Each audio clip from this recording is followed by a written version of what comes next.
Thanks for tuning in to another episode of the Holmes Hobby House. I believe this is episode 10, and today we will be working on some landscaping. You know that you're a RC crawler when you get excited about a load of rock in your driveway. I got 25 tons dumped out this morning, fairly affordable rates. It was about 13 bucks a ton delivered. And just been sorting it out, washing it off, and slowly moving to the backyard. There are some very large rocks in there that I'll have to get some sort of mechanical help to move. So you can see that guy right there is probably about a 400-pound rock. I'm not quite strong enough, even though I just joined CrossFit. Don't think that'll be happening. But at any rate, the smaller rocks can be moved by hand, and we'll just slowly chip away at this pile and do some landscaping that is really just going to be crawling courses, hiding in plain sight. So, kind of excited about that. I've been doing a little bit this morning, and will continue since today is the day to work on the hobby house. Other projects that we have at the hobby house, this is our hobby van. We have a Recon G6 coming up in Missouri in about 2 weeks from now, and I will be essentially staying in this as a mobile shop and camper, I guess. Yeah. So, yeah, let's just take a look inside. I don't think I've actually done a video on this yet.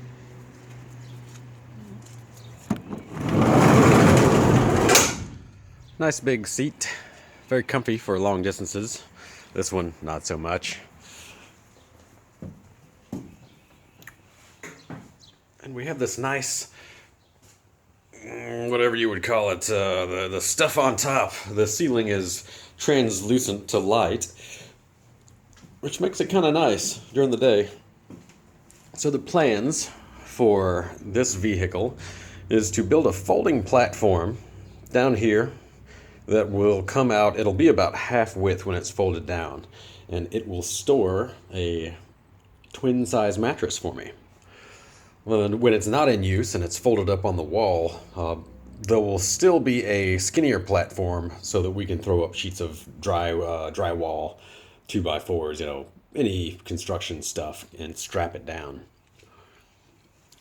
The bed portion or storage for stuff is going to come out to about yay on here.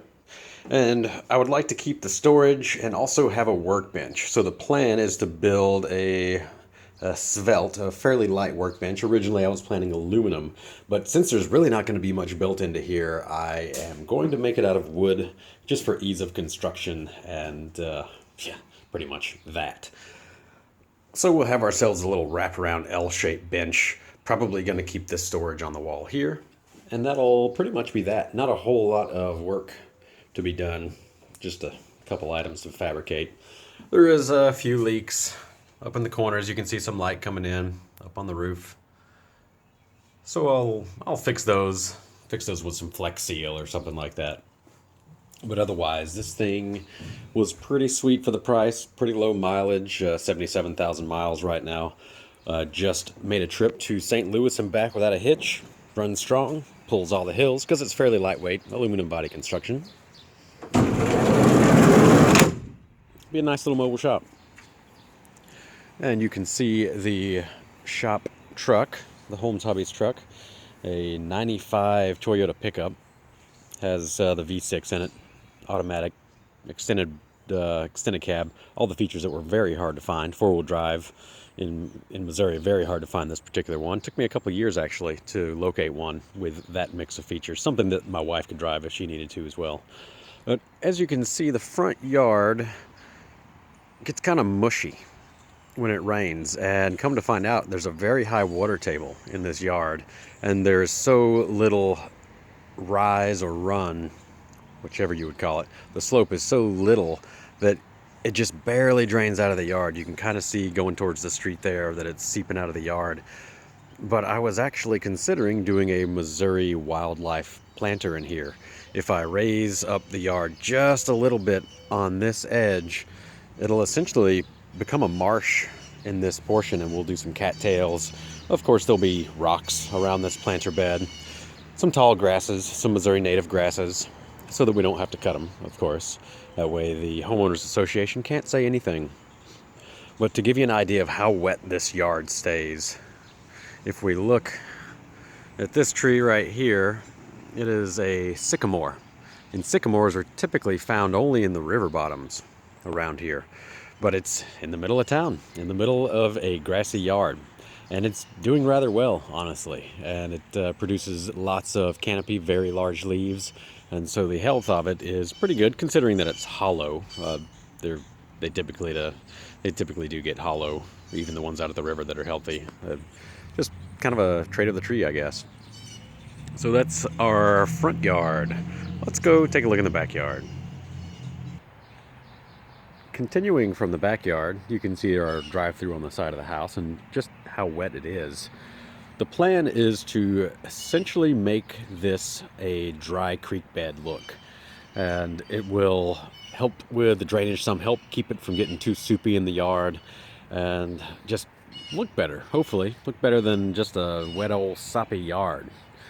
So we'll extend that kind of to the backyard. We'll extend it through the front yard and over by the van, just so it has kind of a natural meandering look to it. And then for the backyard, we're going to do a lot of little planter beds that are really just rock crawling courses. And this is just kind of a start. I'm not sure if I'll keep it this way, but hey, kitty, kitty. Got a couple of wildcats out here. So the plan is to build a lower level retaining wall, fill it with organic matter and probably some rocks, since I have plenty of them around here, and then build them kind of tall. So this one will be more of a retaining wall style, just a half crescent on this side of the tree, kind of thinning out so that we have enough room to get a mower through, and also the BMX pump track. That's still going to happen. And then a crescent, or kind of a meandering pile of rocks will go on the other side of the tree. And this is a fully shaded portion of the yard here, so that'll be kind of nice. We'll have multiple piles around, planter beds. I'm sorry, we should call them what they really are. We'll have multiple planter beds in the yard. There'll be some over behind there. Well, why don't we just walk over there? So in addition to some planter beds that are going to be in the yard, front yard, backyard, we also have this really neat area between the fence lines.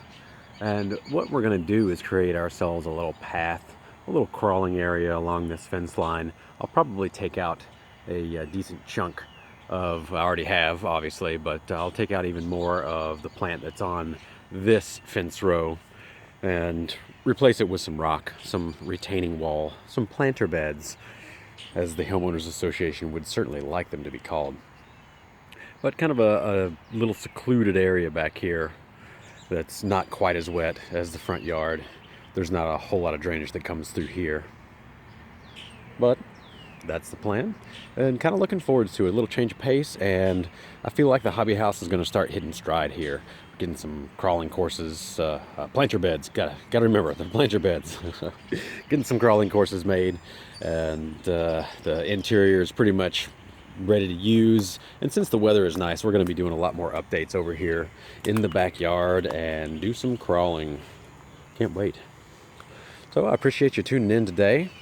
If you have any ideas for a future episode, or any ideas for landscaping the yard with fancy planter beds that are stealth crawling courses, give us a shout. Let us know that you like it. Thanks for tuning in, and have a good day.